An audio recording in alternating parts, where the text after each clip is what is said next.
नमस्कार, जय भारत न्यूज़ से मैं प्रदीप धीमान। शख्सियत कार्यक्रम में एक बार फिर से आपका स्वागत है। और आज की शख्सियत हमारे साथ जो बैठी है, कांग्रेस के वरिष्ठ नेता हैं, बहुत सारे पदों पर ये रहे हैं और इस वक्त हिमाचल प्रदेश कांगड़ा चंबा से टिकट के लिए अपनी दावेदारी भी पेश कर रहे हैं। हमारे साथ कांग्रेस के वरिष्ठ नेता राजेश गुप्ता और रॉकी जी हैं। सर, बहुत बहुत स्वागत है आपका। आपका बहुत बहुत धन्यवाद, आपने मुझे अपने चैनल में आने का मौका दिया। सर, किस तरीके से अब आप देख रहे हैं, जिस तरीके से आपकी पार्टी ने यहाँ पर जीत अर्जित की है विधानसभा चुनावों में, अब अगले साल कुछ जो है काफ़ी कम समय रह गया है, तैयारियों में लगी हुई है कांग्रेस पार्टी। क्या कुछ तैयारियां आप लोगों की चल रही हैं 2024 को लेकर, और कितना आप सशक्त मानते हैं? क्योंकि पिछली बार 4 की 4 सीटें भारतीय जनता पार्टी ने जीती थी, इस बार प्रदेश में कांग्रेस की सरकार है और विधानसभा चुनाव में जिस तरीके से आपने जीत दर्ज की है, क्या वही जीत आपको दिख रही है इन लोकसभा चुनावों में? मैं सबसे पहले हिमाचल की प्रबुद्ध जनता का आभार और धन्यवाद करना चाहूँगा, जिन्होंने कांग्रेस को भारी बहुमत से जिताकर उन्हें सत्ता में बिठाया। उसका एक बहुत बड़ा कारण था, हिमाचल के लोग जो थे भारतीय जनता पार्टी की कुनीतियों से तंग आ चुके थे। बेरोजगारी बढ़ गई थी, महंगाई बढ़ गई थी, कार्य कोई 5 सालों में हुआ नहीं, और लोग ने जब देखा कि भारतीय जनता पार्टी कोई कार्य नहीं कर रही है, तो उन्होंने अपना मत कांग्रेस की तरफ दिया और कांग्रेस को जिताया। कांग्रेस की सरकार बने 7 महीने हो गए हैं। कांग्रेस ने जो 10 गारंटियां दी थी, क्रमबद्ध उसे पूरा भी किया जा रहा है। सबसे बड़ी बात, अभी बरसात में जो आपदा आई जी, और उस आपदा में जो अरबों रुपए का नुकसान हुआ, मैं पहले ही कहूँगा कि कांग्रेस सरकार को बपोती में 70,000 करोड़ का ऋण मिला है। उस ऋण के बाद हिमाचल की वित्तीय स्थिति जब कांग्रेस ने सत्ता संभाली बहुत खराब थी।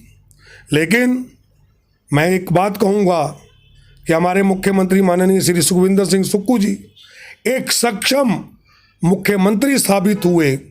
उनकी जो मंत्रिमंडल है वो एक सक्षम मंत्रिमंडल साबित हुआ, जिन्होंने इस आपदा के दौरान उस जगह पर पहुंचकर, जहां बहुत बड़ी आपदा थी, बहुत बड़ा नुकसान हुआ था, लोग फंसे थे, पर्यटक फंसे थे, उन्हें खुद अपनी निगरानी में निकाला। मैं कहूँगा कि राजा वीरभद्र सिंह के बाद अगर प्रदेश को कोई सक्षम, कुशल, योग्य मुख्यमंत्री मिला है तो वो माननीय सुखविंदर सिंह सुक्खू जी हैं।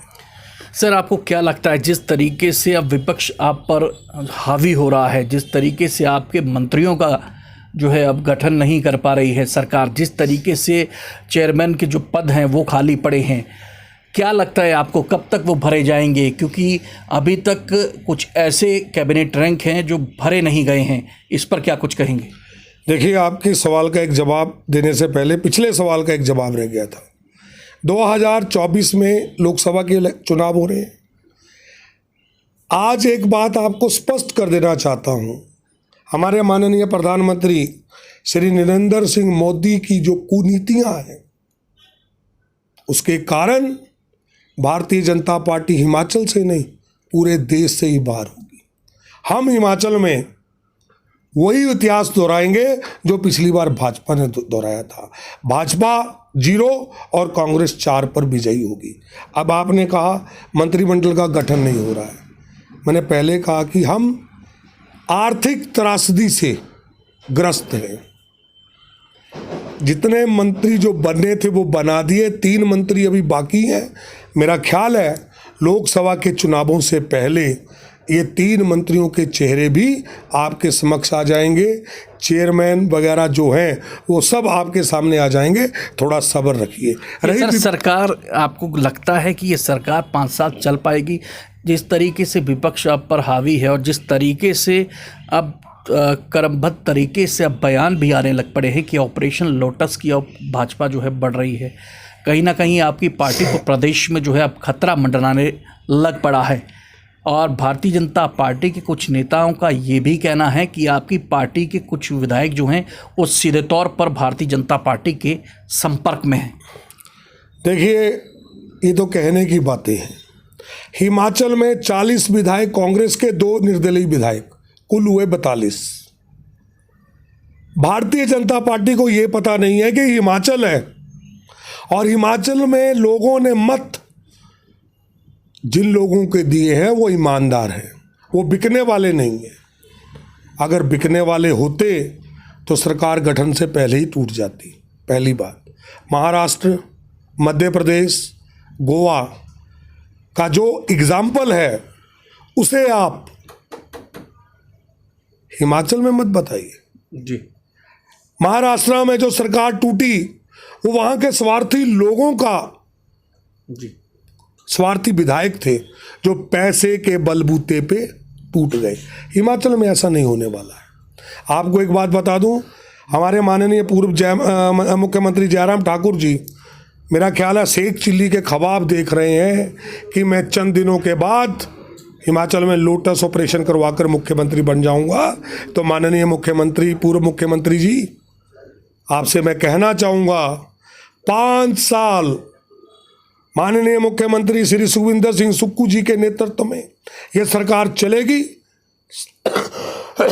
सब एकजुट है, कांग्रेस के प्रत्येक लोग एकजुट है। मैं एक बात कहूं, कांग्रेस ही एक ऐसी पार्टी है जिसमें हर व्यक्ति को अपना मत व्यक्त करने की स्वतंत्रता दी गई है। जी, आपको लगता है कि जो है 5 साल सरकार वो है जो चलाएंगे सुखविंदर सिंह सुक्खू, जो मुख्यमंत्री इस वक्त वर्तमान में हिमाचल प्रदेश के हैं? ये कहना राजेश रॉकी जी का है, वरिष्ठ नेता है। राजेश रॉकी जी, अब कांगड़ा चंबा की बात कर लेते हैं। लोकसभा चुनाव जो है वो आने वाले हैं और 2-3 आपने जो है प्रेस कॉन्फ्रेंस भी पहले की हैं और इसमें साफ तौर पर आपने ये ज़ाहिर कर दिया है कि अगर कांग्रेस पार्टी आप पर तवज्जो देती है तो आप जो है वो चुनाव लड़ेंगे। आपको कहाँ तक ये लगता है कि कांग्रेस पार्टी में आप फिट बैठते हैं या सक्षम हैं कांगड़ा चंबा के लिए, और कहाँ तक जो है वो लड़ाई आपकी पहुंच गई है? क्योंकि आप दिल्ली दरबार में हाजिरी जो है राजेश गुप्ता की अब बहुत ज़्यादा देखे जाने लगी है। क्या कुछ कहेंगे अपने टिकट के लिए? देखिए, 40 साल से मैंने कांग्रेस की सेवा की है, बाल कांग्रेसी हूँ, हिमाचल में NSUI का संस्थापक हूँ, युवा कांग्रेस से लेकर वरिष्ठ कांग्रेस तक मैंने कार्य किया है। 18 पदों पर मैंने कार्य करने के बाद जो अनुभव प्राप्त किया, आज मेरा एक जनाधार है। मैं लोगों के बीच लोकप्रिय हूँ। मैं चाहता हूँ, अगर, क्योंकि पीछे राजीव शुक्ला जी का, जो हमारे हिमाचल के प्रभारी हैं, उनका भी बयान आया था और केंद्र की जो हाईकमान है उनका भी बयान आया था कि ना तो हारे हुए विधायकों को टिकट देंगे ना जीते हुए विधायकों को टिकट दिया जाएगा। इस बार कोई नया चेहरा जो है वो लोकसभा के लिए सामने लाया जाएगा। मैंने अपना पक्ष ये रखा है कि मैं भी एक उम्मीदवार हूं। अगर कांग्रेस मुझे टिकट देगी तो मैं गारंटी के साथ कह सकता हूं कि मैं इस सीट को जीत के दिखा सकता हूं। मान लीजिए राजेश जी, अगर आपको टिकट नहीं मिलती है तो क्या राजेश गुप्ता रॉकी जो हैं वो बगावत कर देंगे पार्टी से? जी नहीं, 40 साल से बगावत नहीं की तो अब क्या बगावत करेंगे? हम का पार्टी के कर्मठ सिपाही हैं। हमने कभी पद की इच्छा नहीं की, ना कभी पद किसी से मांगा। लोग आज स्वार्थी राजनीति के कारण राजनीति में आए हैं, वो चाहते हैं कि हमें पद मिल जाए। आज हमारे माननीय मुख्यमंत्री सुखविंदर सिंह सुक्खू जी के साथ वो लोग हैं जो पद की लालसा लिए चल रहे हैं। मैं कहूँगा उनको कि कर्मठ कार्यकर्ताओं को पहचानो और उन्हें आगे लाओ कि कौन वास्तव में कांग्रेस का सच्चा सिपाही है। राजेश गुप्ता जी, चलते चलते अब आखिरी सवाल मैं आपसे पूछना चाहता हूँ, क्या इस बार जो है जितने भी दल इकट्ठे हुए हैं विपक्ष के, आपको लगता है कि इस बार भारतीय जनता पार्टी को वो जो है केंद्र में चुनौती दे पाएंगे और केंद्र में अपनी सत्ता को स्थापित कर पाएंगे? देखिए, मैं एक बात कहूँगा, हमारे जो प्रधानमंत्री माननीय श्री नरेंद्र सिंह मोदी जी हैं, वो जब 2014 में जब सत्ता में आए थे तो उन्होंने झूठे जुमले, झूठे वायदे लोगों से किए थे। लोगों ने सोचा चलो इस बार नहीं अगली बार पूरे हो जाएंगे, तो दोबारा फिर वो सत्तासीन हुए। उनका एक भी किया हुआ वायदा, एक भी ऐसी चीज वो भारतवर्ष में कर नहीं पाए। आज मणिपुर का हालत देख लो, आप जगह जगह ऑपरेशन लोटस के कारण जो हमारी स्थितियां बनी हुई हैं उसको देख लो। क्या ये राजनीति का व्यापारीकरण नहीं है? काला धन लाने की बात करते थे, आज काला धन 3 गुना ज़्यादा बढ़ गया है। कहाँ गया वो मोदी का नारा? बेरोजगारों को रोजगार देने का नारा कहाँ गया? मंदिर और धर्म के नाम पर राजनीति सदा नहीं की जा सकती है। मैं यहाँ कहूँगा कि ये जो विपक्ष का गठबंधन जिसका नाम इंडिया है, ये इस बार लोकसभा में भारतीय जनता पार्टी को धूल चटाएगा और मोदी जी अपने कारनामों के कारण ही सत्ता से बाहर होंगे। लोग इस बार उनको बख्शेंगे नहीं। लेकिन यहाँ अंत में एक बात कहना चाहूँगा, अगर ईवीएम मैया की कृपा भारतीय जनता पार्टी पर ना हुई तो। जी बहुत धन्यवाद राजेश जी, और आपको भविष्य के लिए हार्दिक शुभकामनाएं हमारे चैनल के ज़रिए। ये थे कांग्रेस के वरिष्ठ नेता राजेश गुप्ता और रॉकी साहब ने साफ तौर पर कह दिया है कि 40 सालों का अनुभव इनके काम आएगा। जिस तरीके से दिल्ली दरबार में आजकल राजेश गुप्ता को देखा जा रहा है, उस तरीके से अब ये कयास लगाए जा रहे हैं कि टिकट की दौड़ में कांगड़ा चंबा लोकसभा सीट से कांग्रेस की तरफ से राजेश रॉकी का भी नाम जो है अब चर्चा में बन गया है। साथ ही साथ ऑपरेशन लोटस के बारे में राजेश गुप्ता ने साफ तौर पर कहा कि 5 साल सुखविंदर सिंह सुक्खू जो हैं वो प्रदेश की सरकार चलाएंगे और हिमाचल में इस तरीके का ऑपरेशन लोटस जो है वो सफल नहीं होने वाला है। साथ ही साथ केंद्र सरकार पर भी इन्होंने तीखा प्रहार किया है और कहा है कि कथनी और करनी में इनकी काफ़ी फ़र्क है और इस बार जो है विपक्षी दल जो इकट्ठा हुए हैं, इस बार जो है केंद्र से भाजपा को जो है वो साफ कर देंगे और केंद्र में जो है कांग्रेस अपनी जो है घटक दलों के साथ जो है वो सरकार बनाएगी। और साथ ही साथ रेस में बने हुए हैं कांगड़ा चंबा लोकसभा सीट से कांग्रेस की तरफ से राजेश गुप्ता और रॉकी। अब देखना होगा कांग्रेस हाईकमान क्या फैसला करती है और कहाँ तक जो है इनकी जो अगुवाई है वो आगे चल के जाती। साफ तौर पर एक बात इन्होंने महत्वपूर्ण कही है, अगर इनको टिकट नहीं मिलता है ये फिर भी पार्टी के साथ चलेंगे, बगावत नहीं करेंगे। जिस तरीके से उन्होंने कहा 40 सालों से जब बगावत नहीं की तो अब क्यों करनी। अब देखना होगा राजेश गुप्ता जी की राह कितनी आसान रहती है और कहाँ तक राजेश गुप्ता जी का कारवां पहुँच पाता है। ताज़ा तरीन खबरों के लिए आप देखते रहिए जय भारत न्यूज़। नमस्कार।